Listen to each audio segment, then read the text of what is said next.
వెనక డిస్టర్బెన్స్లు అలానే ఉంటాయి, ఆ హార్న్ వినపడతానే ఉంటాయి మీకు. అయినా కూడా చెప్పాల్సిన విషయం, చెప్పాలనుకున్న విషయం ఏమిటయ్యా అంటే, ఏడాది గడిచిన తర్వాత వైఎస్ఆర్సీపీ తీరులో స్పష్టమైన మార్పు చాలా కొద్ది మందికి గమనించగలరు.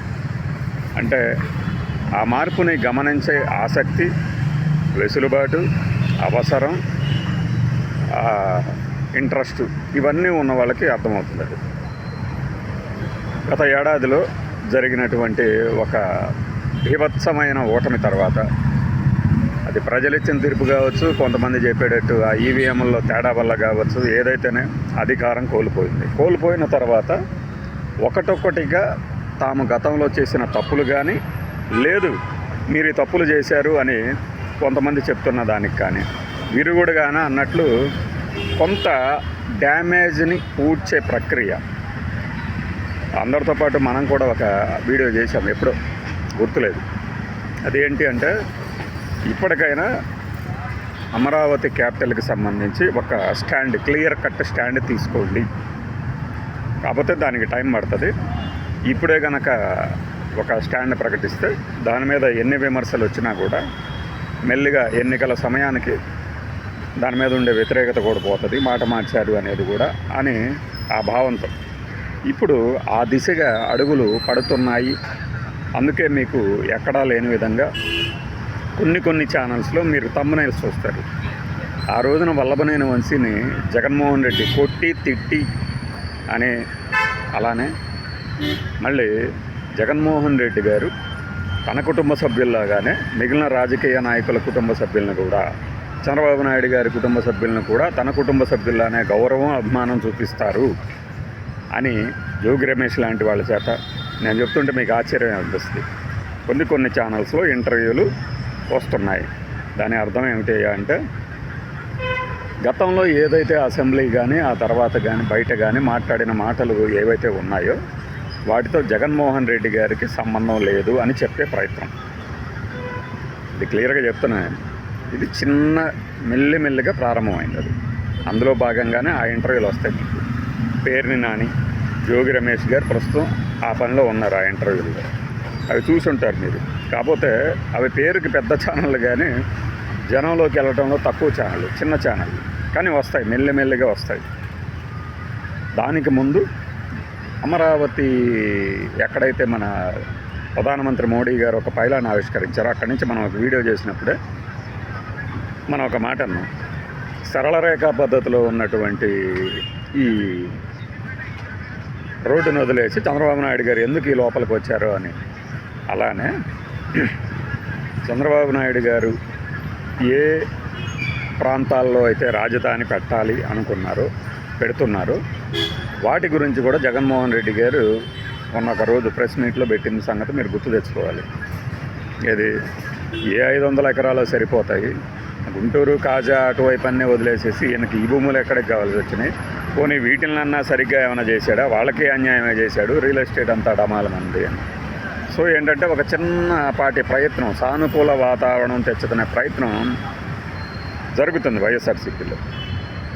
ఇది ఆ 3 రాజధానుల పేరుతో అమరావతికి భారీగా అన్యాయం చేయబోయారు ఈయన అనే ఒక అపప్రద నుంచి తొలగించుకునే ప్రయత్నం.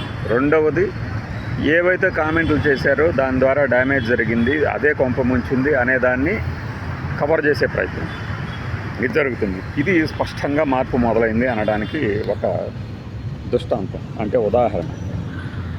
ఇక మరొక వైపు చూసినప్పుడు మనకు అధికార పక్ష పార్టీ టీడీపీ. ఇక్కడ ఏం జరుగుతుంది అంటే, ఎప్పుడు ఈయన పెద్ద మాటలే మాట్లాడతారు, సంక్షేమం గురించి పట్టించుకోరు అన్న తరుణంలో ఆ పొదిలిటూరు కావచ్చు, మరొకటి కావచ్చు, మన మీద వ్యతిరేకత పెరుగుతోంది. At the same time Jaganmohan రెడ్డికి ఆదరణ తగ్గటం లేదు, పైపెచ్చు కాస్త కూస్తో పెరుగుతుంది అన్న విషయాన్ని గమనించిన మీదట తల్లికి వందనం విడుదల చేయడంతో పాటు ఆ తర్వాత చేయబోయే కార్యక్రమాల గురించి ప్రకటన ప్రజల్లోకి. అప్పుడు దాకా ఆ పేరు లేదు, తొలి అడుగు అనే పేరు అప్పటికి లేదు. ఏది విజయోత్సవ సంబరాలను ఒక ఏడాది పూర్తయిన సందర్భంగా చేసుకున్నామన్నారు, అది వాయిదా పడింది. తర్వాత రోజు అన్నారు, అది కూడా ఏం చెప్పలేదు. ఎప్పుడైతే ఇది ఇట్లా ఉన్నది పరిస్థితి అని తెలుసుకున్న తర్వాత మాత్రమే తొలి అడుగు పేరు అనే ఒక కార్యక్రమం పేరు బయటకు వచ్చింది. సో అప్పట్లో ఆయన గడప గడపకి అన్నారు, ఇప్పుడు వీళ్ళు తొలి అడుగు అంటున్నారు. ఈ తొలి అడుగు ద్వారా మేము ఎంత ఇస్తున్నాము, ఎంత చేస్తున్నాము ప్రజలకి అని చెప్పే ప్రయత్నం చేయబోతుంది టీడీపీ కూటమి ప్రభుత్వం. ఎమ్మెల్యేలు అందరూ వెళ్ళాలి అని.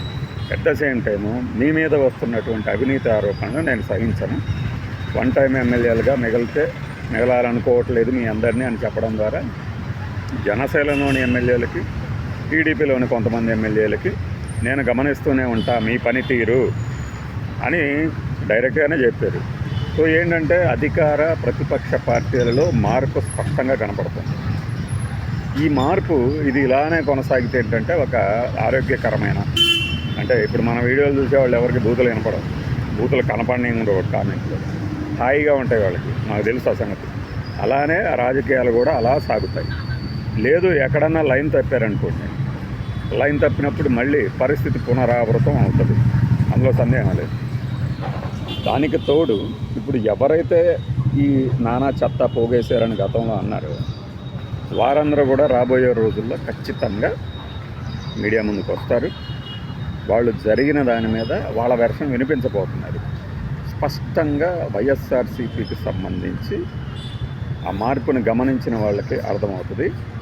అయితే అందరికీ ఆసక్తి, ఆసక్తి, ఉత్సాహం ఇవన్నీ ఉండాలి, ఇంట్రెస్ట్ అవసరం, మాకేంటి అనే బద్ధకం వీళ్ళందరికీ ఏంటంటే తెలియదు. అది తెలిసేసరికి ఉంది కదా మన మహేష్ బాబు డైలాగ్, ఆ సినిమాలో డైలాగ్, అది అద్భుతం అన్నగారు. నేను అద్భుతం జరుగుతున్నప్పుడు ఎవడో గమనించడు, జరిగిన తర్వాత గమనించాల్సిన అవసరమే లేదు. అట్లానే ఈ మార్పు కూడా మీరు గమనించేసరికి జనంలోకి వెళ్ళిపోతుంది. దీనికి అడ్డుకట్టగా టీడీపీ వాళ్ళు లేదు మమ్మల్ని బ్యాడ్ చేశారు అని ఇంకా అదే పదే ఆ కామెంట్లని వెళ్ళవేస్తూ ఉంటే గిర్రను తిరిగిపోతాయి మిగిలిన నాలుగు.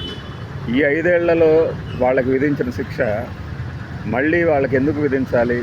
వారు తప్పు చేశారు, పశ్చాత్తాపం ప్రకటించారో నటించారో కానీ జరిగిపోయింది కదా, ఒక తప్పుకి 2 సార్లు శిక్ష వేయరు అనే ఒక పరిస్థితి అయితే వస్తుంది. సో ఇవన్నీ తెలియని రాజకీయ నాయకులు ఎవరూ లేరు. నిన్న మా కొలీగ్తో డిస్కషన్లో జగన్మోహన్ రెడ్డి నేర్చుకుంటాడు ఎలా చేయాలో రాజకీయాలంటే, జగన్మోహన్ రెడ్డి నేర్చుకోవడమే కాదు, ఎవడైనా ప్రతిరోజు ఒక అనుభవమే. మనం చెప్పిన మాట అప్పుడు కొలీగ్తో, మన చుట్టూ ఉన్న వాళ్ళు కూడా మనతో నవ్వుతూనే నటిస్తుంటారు, తిరగగానే వెన్నుపోటు పొడవటానికి రెడీగా ఉంటారు, అనగానే ఒకళ్ళిద్దరికి తగిలి నాపిస్తారు.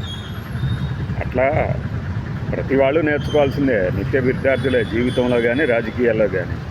ఇది ఇలా చేసినందుకే ఇలా అయింది, ఇలా చేసినందుకే ఇలా అయిందని ఖచ్చితంగా మన ముందు నిదర్శనాలు ఉండవు, ఫలితాలే ఉంటాయి. ఈ కోణంలో ఏంటంటే 2 రాజకీయ పక్షాల్లో ఖచ్చితమైన మార్పు కనపడింది. బాయ్.